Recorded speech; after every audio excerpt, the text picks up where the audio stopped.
Hello and welcome to Unacademy IAS English, a one-stop destination for the English medium civil services aspirants. Welcome to NCERT Fundamentals, a free initiative by Unacademy IAS to help you cover all the important NCERT textbooks and the most important chapters that can be relevant for our civil services exam. So today would be the third session for Political Science and International Relations. In the last two classes, we have studied Nehru's foreign policy approach and as well as India's complex relations with China. Today, I'll be taking up Wars and Peace with Pakistan, which finds a mention in the Class 12 textbook, which is Politics in India Since Independence.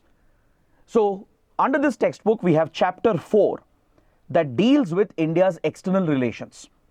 This chapter provides us a great insight into the background to India's foreign policy.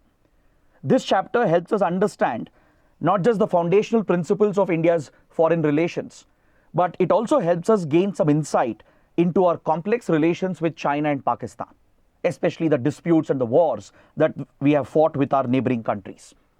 So today we'll be taking up the discussion on Pakistan.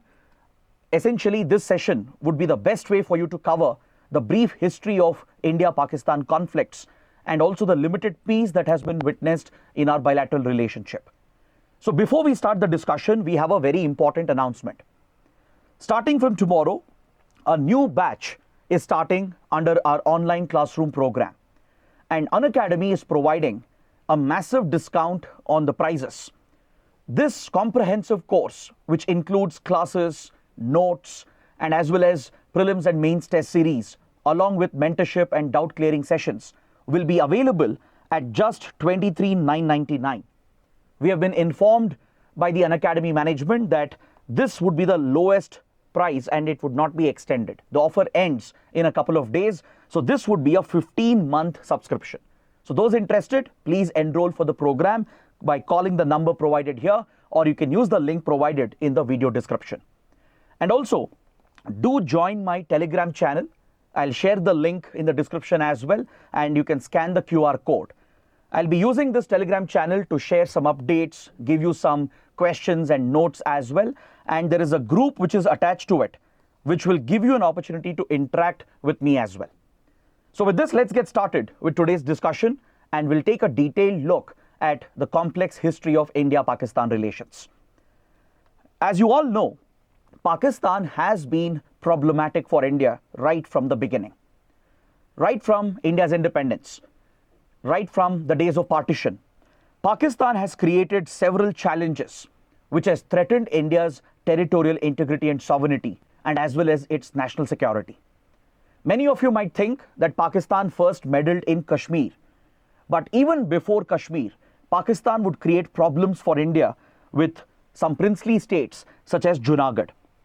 Junagadh today is part of the state of Gujarat, but back then it was a princely state, and under the Indian Independence Act, the princely states, they were given three choices. They could either opt to join India, become part of the Indian Union, or join Pakistan, or the rulers of princely states could even opt for independence. These were the three choices presented by the British to the princely states in our country. So Junagadh at that point was a Hindu majority kingdom ruled by the Nawab of Junagadh. So essentially a Muslim ruler ruling over a Hindu majority population. And more importantly, Junagadh was contiguous geographically with India. It had no geographical contiguity with Pakistan. In fact, Mountbatten had made it very clear to princely states that unless and until there is geographical contiguity with Pakistan, no princely state should opt for Pakistan. But the leaders of Muslim League, led by Jinnah, essentially the leaders of Pakistan, they would interfere with Junagadh and influence the Nawab to try and pull Junagadh under Pakistan's sovereignty. So this would create a challenge for India because India could not allow this to happen. If Junagadh had, let's say, joined Pakistan, essentially we would have an island, a Pakistani island surrounded by India.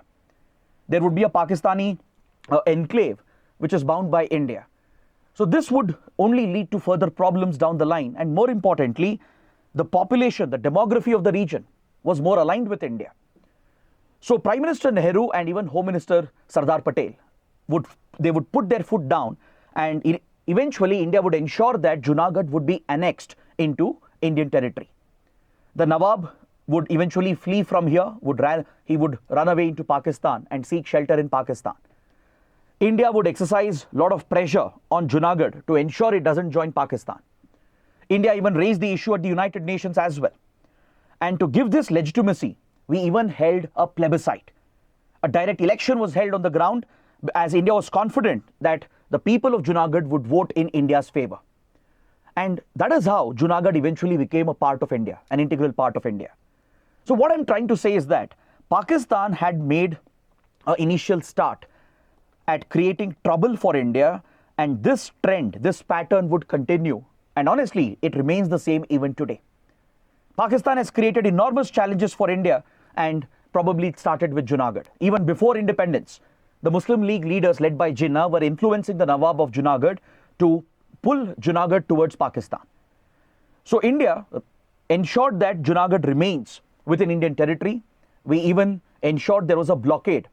The neighboring kingdoms and other princely states in Saurashtra, right, they would create volunteer forces backed by the Indian troops to impose a blockade, an economic blockade, to squeeze Junagadh. It was under this pressure that the Nawab eventually ran away to Pakistan, and finally Junagadh merged with India. We gave this legitimacy by conducting a plebiscite as well. But India's problems with Pakistan was just beginning. Pakistan would instigate a major dispute with India by meddling with Kashmir. At that point, Kashmir was ruled by the Dogra dynasty under Raja Hari Singh. Raja Hari Singh, just like any other monarch, was obviously looking after his own interest. And he was also concerned about the unique demography of Jammu and Kashmir. Because Kashmir was largely Muslim dominated, Jammu was Hindu dominated. And Raja Hari Singh opted for independence initially. So technically speaking, J&K for a short while was independent, neither a part of India nor a part of Pakistan. So at this point, Pakistan capitalized on this opportunity and it launched Operation Gulmarg in order to exploit the weakness of Raja Hari Singh and to occupy J&K for itself. So Pakistan would support irregular tribal militias.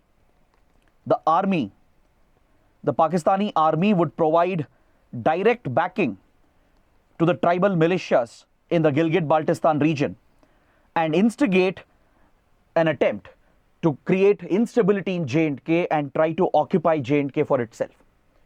So obviously Raja Hari Singh came under tremendous pressure. J&K at that point did not have formidable armed forces which could withstand such an armed invasion, which was backed by the Pakistani state and the Pakistani army. Eventually Raja Hari Singh would reach out to India and seek assistance from India. But from India there was one condition, that India would assist J&K provided if J&K would merge with India. That is when Raja Hari Singh would go on to sign the instrument of accession, which would legally make Jammu and Kashmir, the entire princely state as it existed prior to independence, an integral part of Indian territory. So once India secured the accession of J&K into India, immediately Indian troops were deployed to push back the Pakistani intruders. That is how the first war began, the first India-Pakistan war of 1947-48. So after pushing back the Pakistani troops and retaking some of the occupied areas, Prime Minister Nehru took a very controversial decision to take the matter to the United Nations. India would approach the UN Security Council hoping for a fair solution. Now this is where Prime Minister Nehru faces a lot of criticism. But again, if you evaluate this from a neutral viewpoint by keeping aside the political bias, at that point, considering the circumstances that existed, this seemed to be the right decision for India. Because don't forget, India was newly independent. We had just come out of the horrors of partition, the large-scale communal violence and communal polarization. There were many other princely states creating problems for India, from Hyderabad to Travancore and several other princely states who were not willing to join India. Insurgency had broken out in the northeast.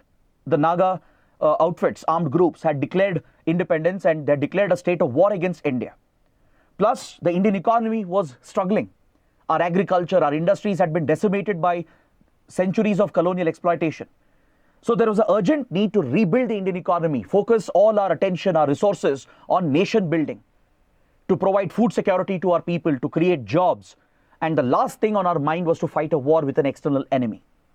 So given these circumstances, it was the right call to take the matter to the UN because India placed a lot of hope on the UN as it was a newly created institution.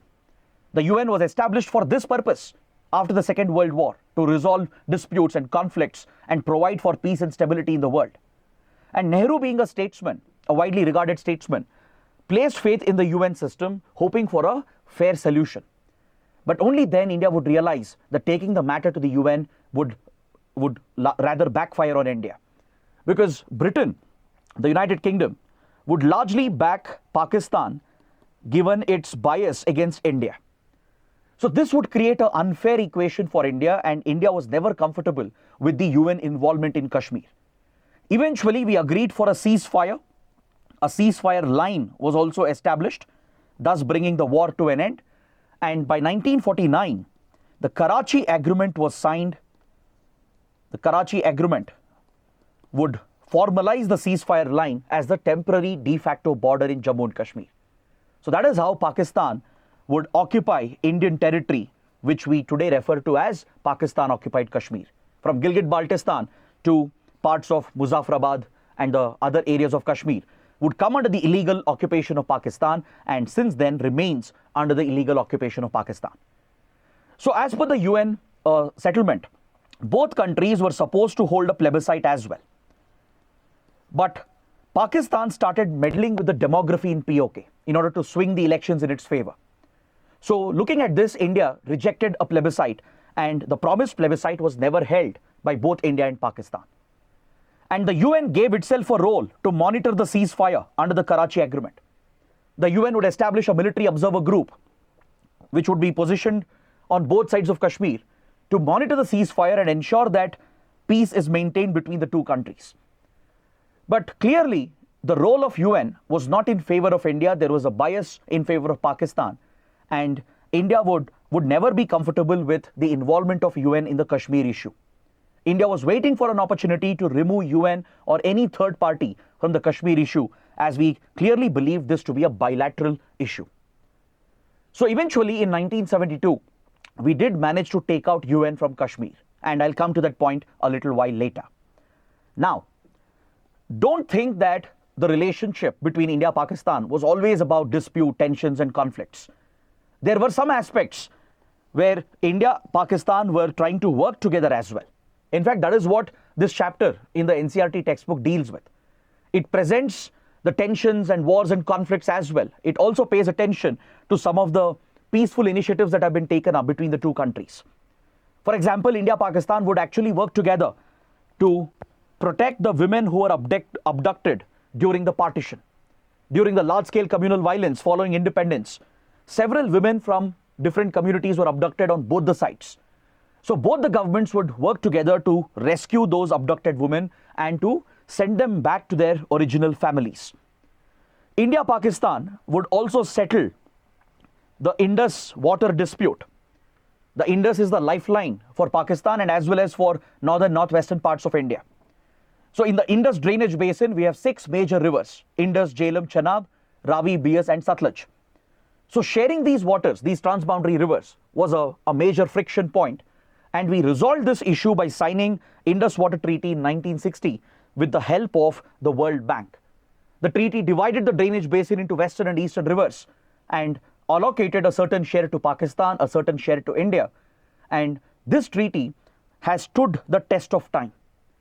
Despite all the wars and tensions, the treaty has stood the test of time largely because India remains committed to it.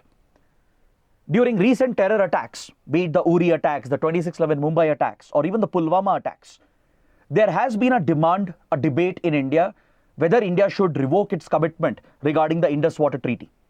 Because this treaty largely benefits Pakistan more than India. Because India, don't forget, is the upper riparian, whereas Pakistan is located in the downstream of these rivers. So if India wants, India can control these rivers the way it wants. But India has never done this because it's been a conscious decision of subsequent governments to not weaponize water. Water is a part of basic human right. We don't want to punish the people of Pakistan for the mistakes of the Pakistani state. And more importantly, if India were to back out from the Indus Water Treaty, it would send out a wrong signal to the global community that we don't respect international rules and commitments. And also, this could create more resentment in Pakistan against India, which could be capitalized by the radical elements and the extremists to breed more terrorism against India. So a conscious decision has been made by subsequent governments that remaining committed to the Indus Water Treaty is in our own interest. And India has ensured that the treaty stands despite all the wars and all the attempts by Pakistan to derail the relationship. Now, coming to 1960s, Pakistan would make another attempt to meddle with Kashmir. Pakistan's obsession with Kashmir would not end in 1948-49. Even after Karachi Agreement, Pakistan was looking for opportunities to create trouble for India. In 1965, the Pakistani army would make another attempt to capture Kashmir. Through Operation Gibraltar, Pakistani forces launched an attack against India in Gujarat sector and also in the Kashmir sector. So this brought India under tremendous pressure. By then, Lal Bahadur Shastri had become the Prime Minister, and India decided to push Pakistan on the back foot by opening an aggressive front in other sections of the border, particularly in the Punjab-Rajasthan division. As Pakistan was mounting an attack in Gujarat and Kashmir, India pushed Pakistan on the back foot by opening a new aggressive front towards Punjab and Rajasthan. In fact, in this war, India would make inroads into Pakistani territory. You can see these clippings that I've taken from the NCERT textbook itself, which says that Indian troops are on the outskirts of Lahore. Indian troops had penetrated deep into Pakistani territory. The Indian Air Force delivered significant hits against Pakistan, and India clearly emerged on top by the time the war was brought to an end. The United Nations would intervene again. Global powers, especially US and Soviet Union, both would pressurize India-Pakistan to end this conflict. Because don't forget, this was the era of the Cold War. Cold War rivalries between the Western bloc led by US and the Communist bloc led by Soviet Union was raging around the world, and both the superpowers were trying to influence India and Pakistan. Eventually, Soviet Union would play the role of a mediator and help India-Pakistan to end this war by signing the Tashkent Agreement. With this, the 65 war came to an end, India emerged on top, and again Pakistan had been humiliated. India did not suffer any loss of territory, and whatever intrusions India had made, we withdrew the troops and the status quo was restored. So one was hoping that Pakistan would at least now learn a lesson. But Pakistan would continue this trait, its behavior, leading to the 1971 conflict. The 1971 war, however, was not about Kashmir. The war was centered around East Pakistan, which is today's Bangladesh. In East Pakistan, the Bengali community always felt discriminated by the West Punjabi elite from West Pakistan. If you look at the demography, the politics of Pakistan in general, it is West Pakistan which always dominated over East Pakistan. And even today, for example, if you look at the Pakistani state, if you look at all the provinces, it's the Punjab region of Pakistan which is the most dominant, the most influential.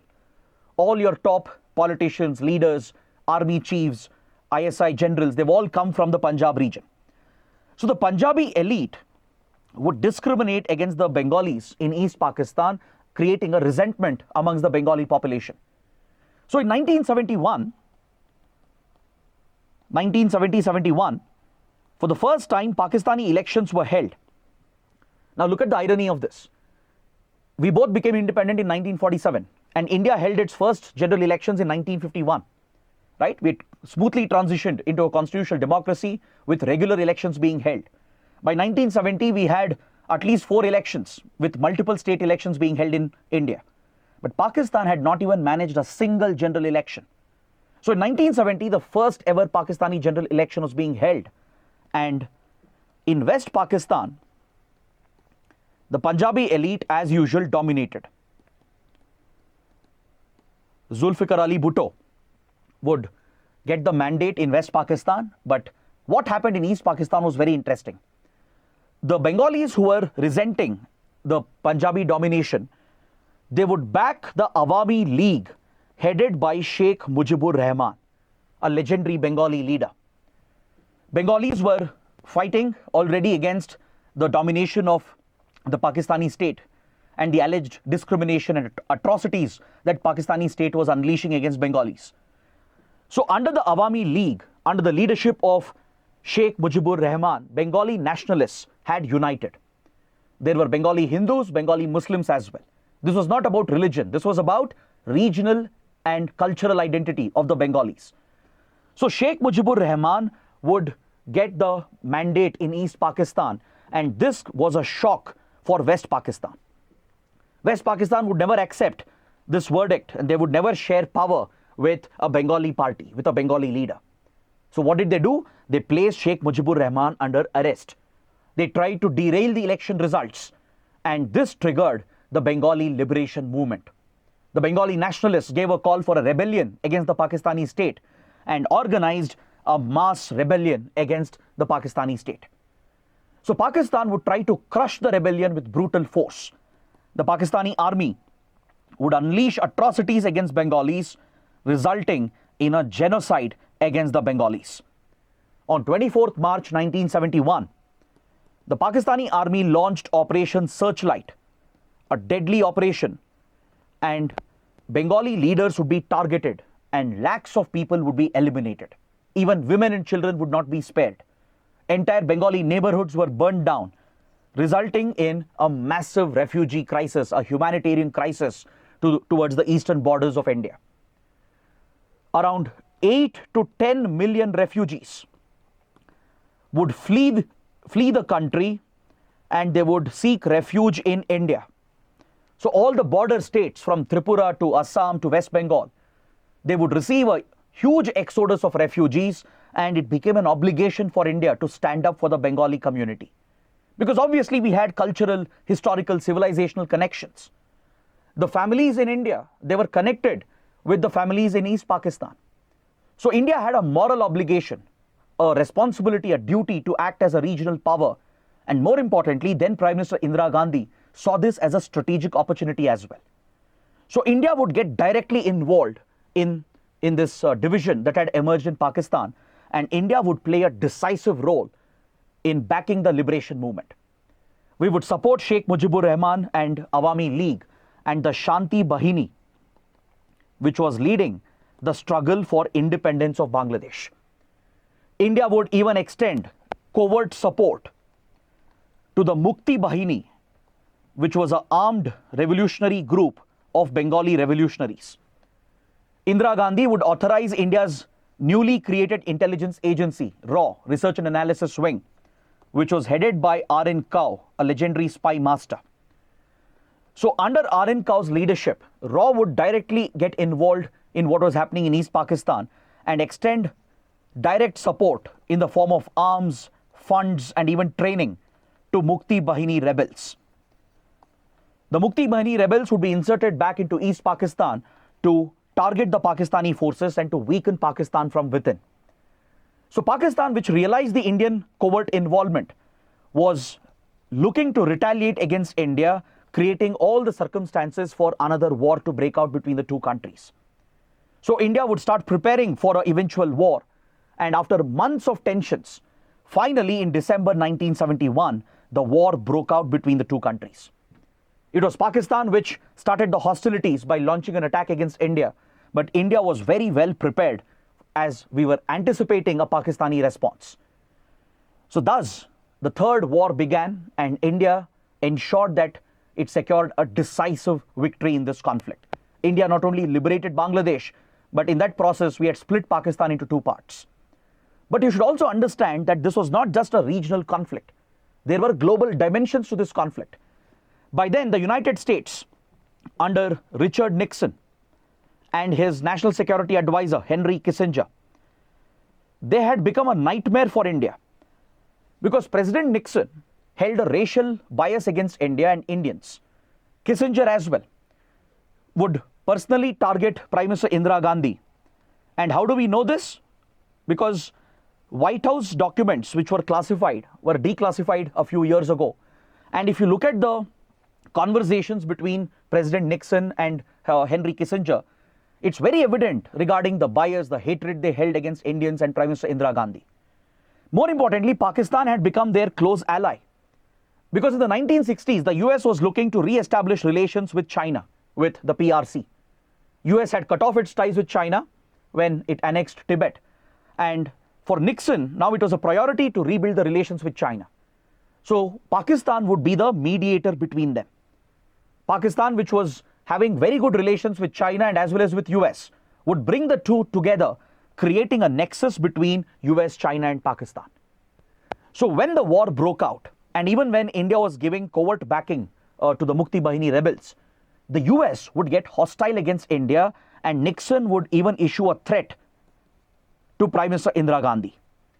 According to several credible reports, the US even pushed its 7th Naval Fleet into Bay of Bengal, threatening India with military consequences if India helped the liberation of Bangladesh. So this is when Indira Gandhi took one of the biggest landmark decisions in our foreign policy, which was to move away from non-alignment and seek the support of Soviet Union. Many experts, many analysts call this a diplomatic masterstroke by Indira Gandhi. India secured the Treaty of Peace and Friendship with the Soviet Union, which would guarantee support to India, thus ending India's non-alignment in several ways. Even though we would claim later as well that we were still non-aligned, in many ways we gave up non-alignment because the US had become hostile against India. From here onwards, the US would even target our nuclear and space program as well. So given the open hostility of the United States, it was logical, it was practical for India to align with Soviet Union, and that is exactly what Prime Minister Indira Gandhi did. So this global dimension is something you need to keep in mind whenever you study India-Pakistan relations, especially the 1971 war.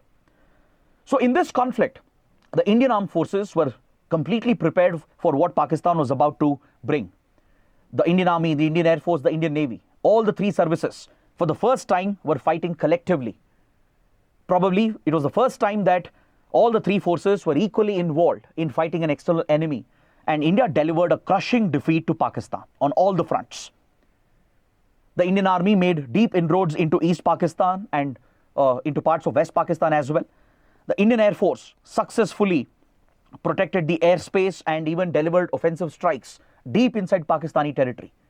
The Indian Navy dominated the waters from Arabian Sea to Bay of Bengal to Indian Ocean.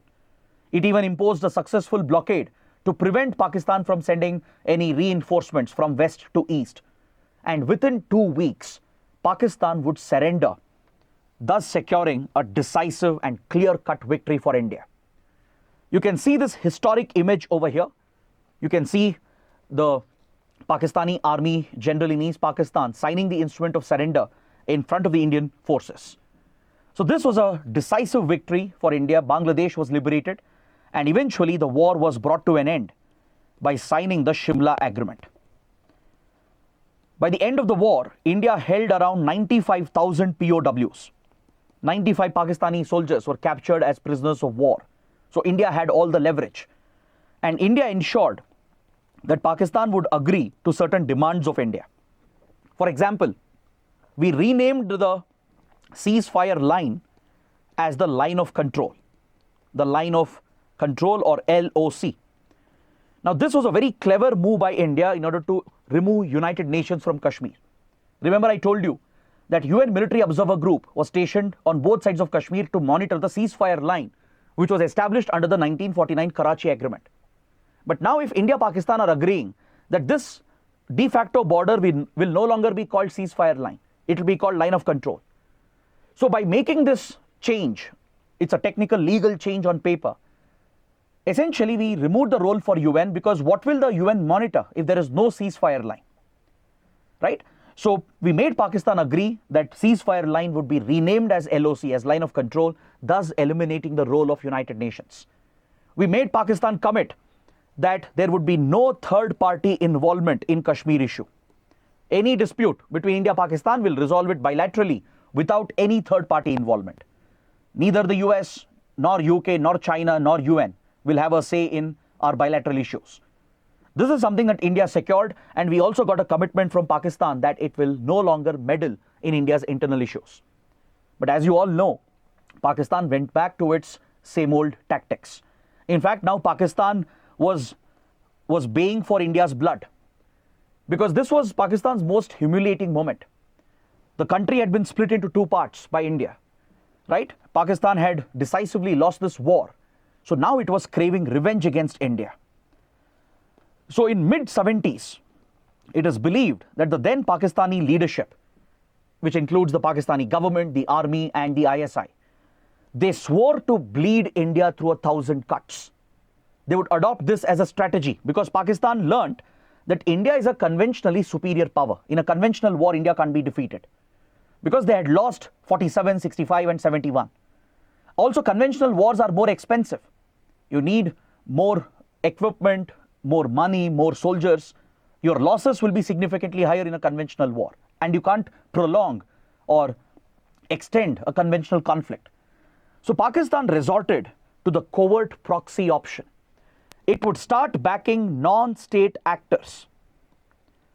The Pakistani state agencies, such as the ISI, its intelligence agency, and the army, they would start backing non-state actors, essentially terrorist organizations, to target India at multiple locations.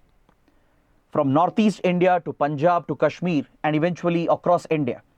Pakistan would extend its secret war by using these proxies to hit India in order to bleed India through 1,000 cuts.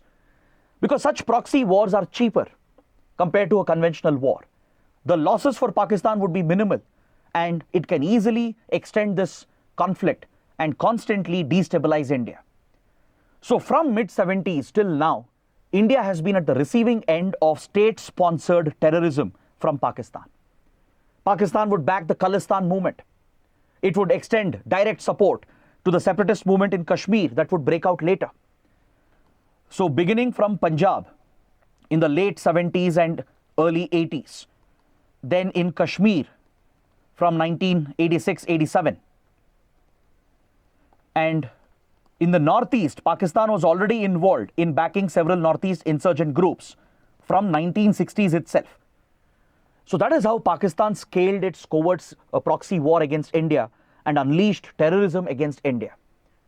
So constantly Pakistan has been trying to target India, threaten India's integrity and security. In the 80s, it would escalate the Siachen dispute. At the Siachen Heights, which is strategically important, India-Pakistan had a gentleman's agreement that neither side would have their troops present during winter season, given the harsh conditions in Siachen. But in 1984, Pakistan tried making a unilateral attempt to capture Siachen entirely for itself.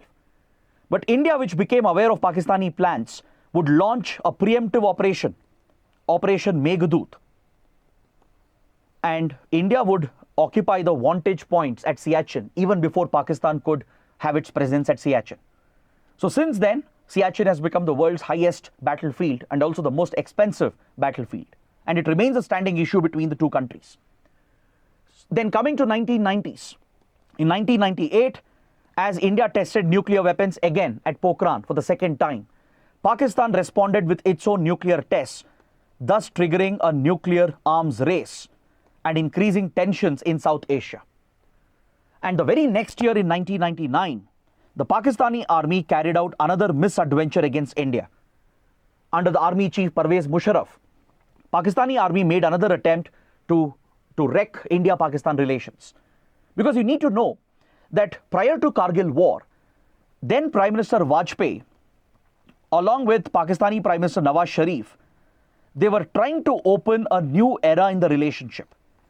Prime Minister Vajpayee had genuinely reached out to Pakistan following the nuclear tensions, and the historic Lahore summit had been organized. where connectivity was established, cultural, economic relations were promoted. This was a landmark breakthrough in our relationship. Nawaz Sharif's government was responding as well. So just when the two civilian governments were getting closer, we saw a Pakistani attempt by the army to wreck the relationship by creating trouble in Kargil. Pakistani intruders would occupy the Kargil heights, thus triggering a limited conflict between India and Pakistan. India would respond to protect its integrity and sovereignty, and the Indian Army, with the backing of Indian Air Force, successfully cleared out the infiltrators, and India secured a victory in the Kargil war as well. But essentially, these wars, repeated conflicts and the tensions, it had completely damaged the relationship, and there is no element of trust left in this relationship. Later, we would even witness a military coup where Pervez Musharraf would topple Nawaz Sharif's government and establish military rule in Pakistan. But Vajpayee would reach out to Musharraf as well, leading to the Agra summit. But eventually it became a failure as Pakistan continued its support for terrorism against India. Now we started witnessing pan-India terrorism across Indian cities, from Delhi to Mumbai to many other cities would be targeted in the 90s and early 2000s, leading to permanent damage to India-Pakistan relations. So what we need to understand here is that the constant wars, tensions and conflicts with Pakistan has hurt India very badly. See, India is a peace-loving country. We want to focus on national development. We want to uplift our people from poverty. But these wars and conflicts, it has drained India's resources. The NCERT textbook rightly points out that our limited resources in the 60s, 70s and 80s were largely diverted towards defense expenditure and military modernization, which would hurt India's growth. Defense modernization became a necessity because of the threats created by Pakistan and as well as by China. Because don't forget, in just one decade, we had fought 3 wars. 62 war with China, 65 and 71 with Pakistan. So no wonder India has never trusted Pakistan after this. And recently you have seen in the last 15 years how Pakistan has always used terrorism to target India, to destabilize India. Prime Minister Manmohan Singh would also make a fresh beginning by reaching out to Pervez Musharraf. But what India got in return was 26/11 attacks. Even Prime Minister Modi reached out with a hand of friendship to Nawaz Sharif, who was back in power. But again, India was backstabbed with a series of attacks against military installations, from Pathankot to Uri to Pulwama.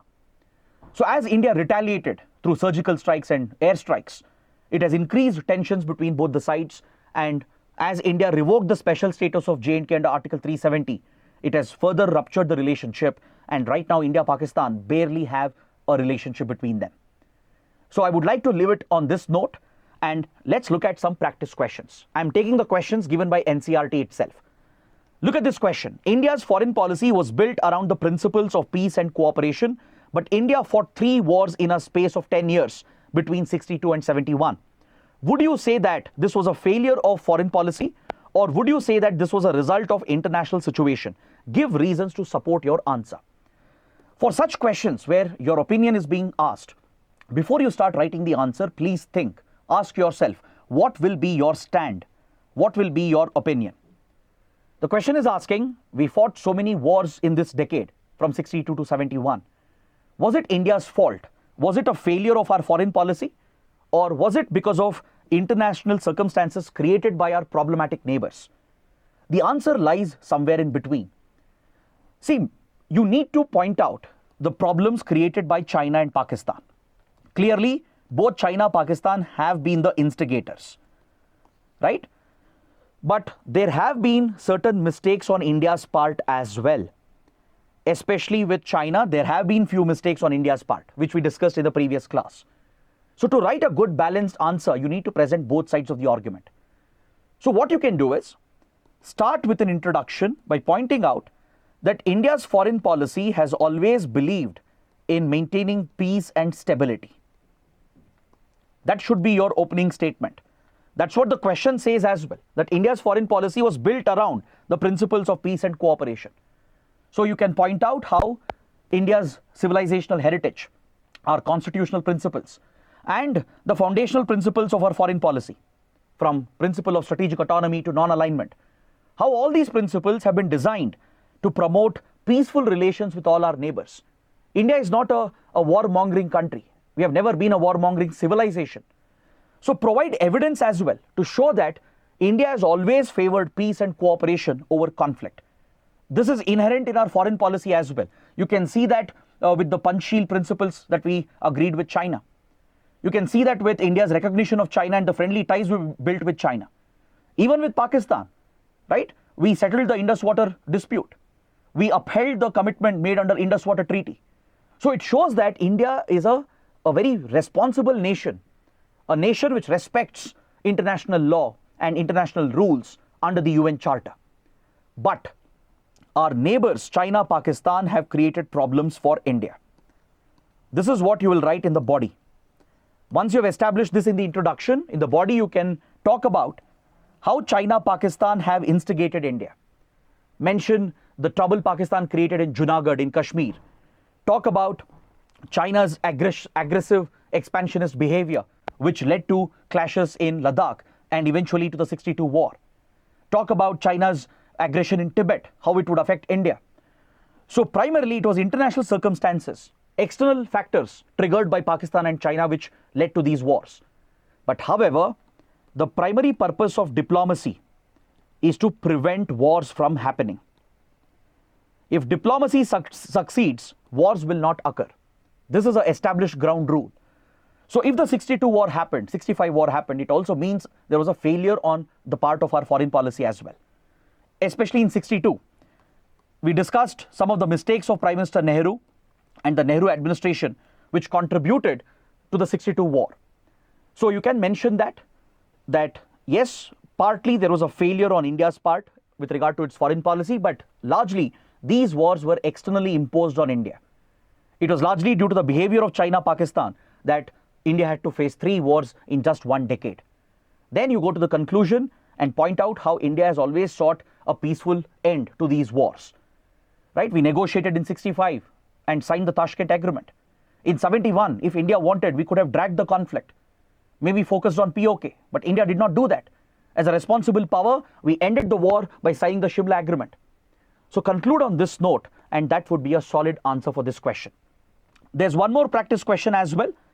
Does India's foreign policy reflect her desire to be an important regional power? Argue your case with Bangladesh War of 1971 as an example. Obviously, India being a large nation, it would desire to be a regional power and even a global power, right? So that should be your opinion, your stand, right at the beginning, right in the introduction. You should say that, yes, India has always desired to be a responsible regional power, and we even aspire to be a global power. So what happened in East Pakistan was something that bothered India, affected India, worried India. We were concerned about the well-being of the Bengali community. We had a moral responsibility to protect the Bengalis. Plus, it was a humanitarian situation which was destabilizing entire South Asia. So it fell upon India to handle the situation and to stabilize the situation by getting directly involved.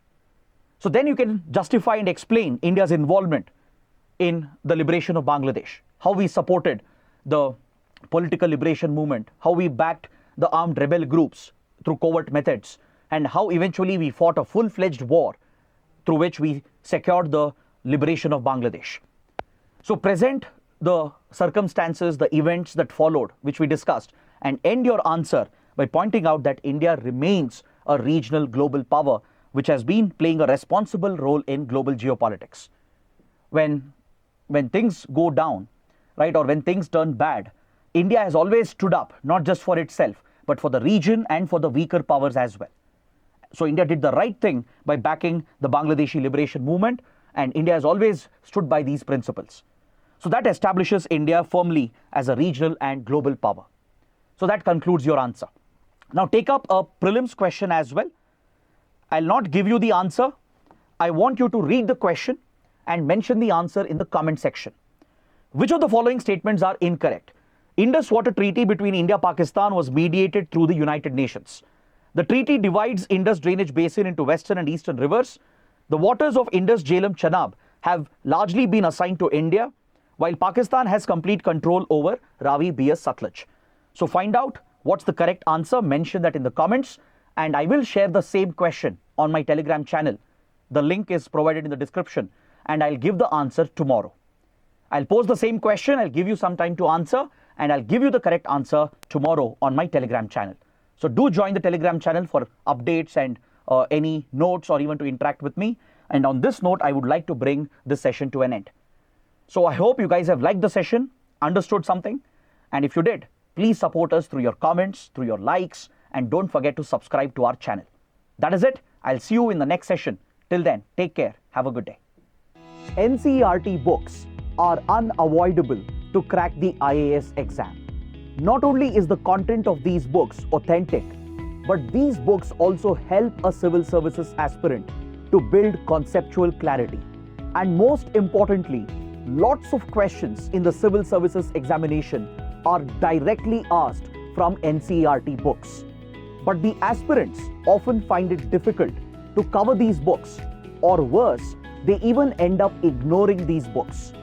We at Unacademy IAS English are going to make the reading and understanding of the NCERT books easier. We present NCERT Fundamentals course, a free initiative of Unacademy IAS English. What are the highlights of this program? Comprehensive coverage of the most relevant NCERT books for the civil services exam. Prelims and mains practice questions in each session to test your understanding of the fundamental concepts. This course begins from 12th of July every day at 6 p.m. right here on our YouTube channel. Subscribe to the channel now.